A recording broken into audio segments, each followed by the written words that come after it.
chapter 14, the story and song of salvation.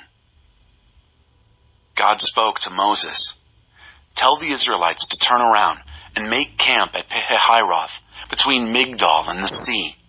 Camp on the shore of the sea opposite Baal-zephon. Pharaoh will think, the Israelites are lost, they're confused, the wilderness has closed in on them. Then I'll make Pharaoh's heart stubborn again, and he'll chase after them, and I'll use Pharaoh and his army to put my glory on display.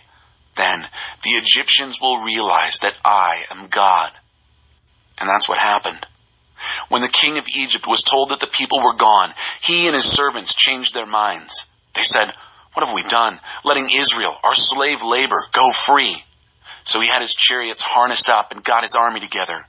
He took 600 of his best chariots, with the rest of the Egyptian chariots and their drivers coming along.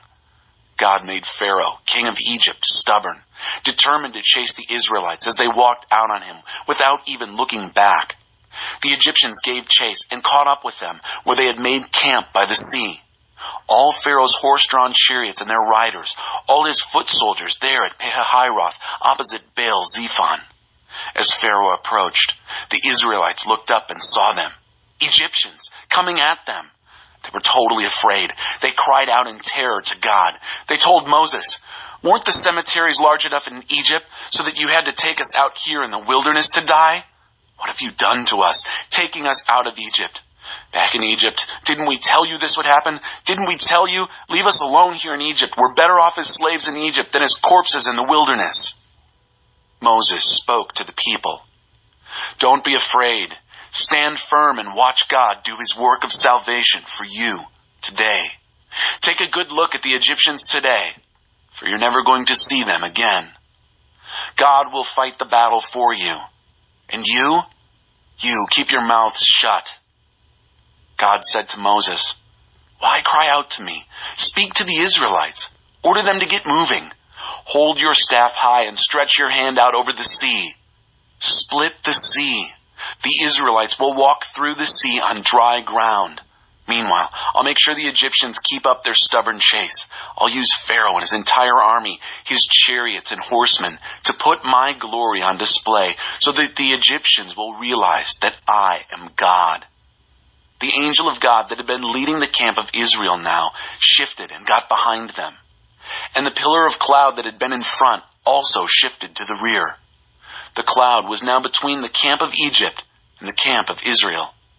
The cloud enshrouded one camp in darkness and flooded the other with light. The two camps didn't come near each other all night. Then Moses stretched out his hand over the sea, and God, with a terrific east wind all night long, made the sea go back.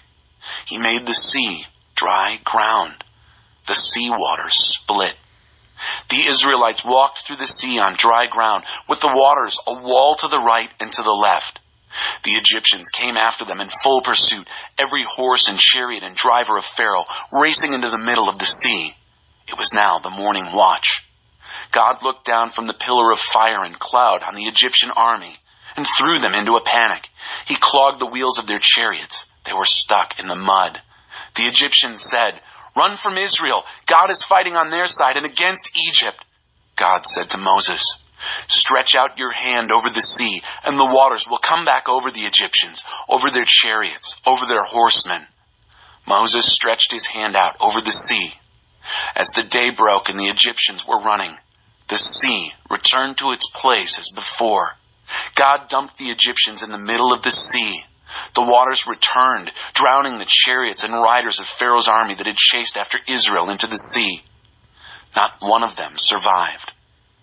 But the Israelites walked right through the middle of the sea on dry ground, the waters forming a wall to the right and to the left.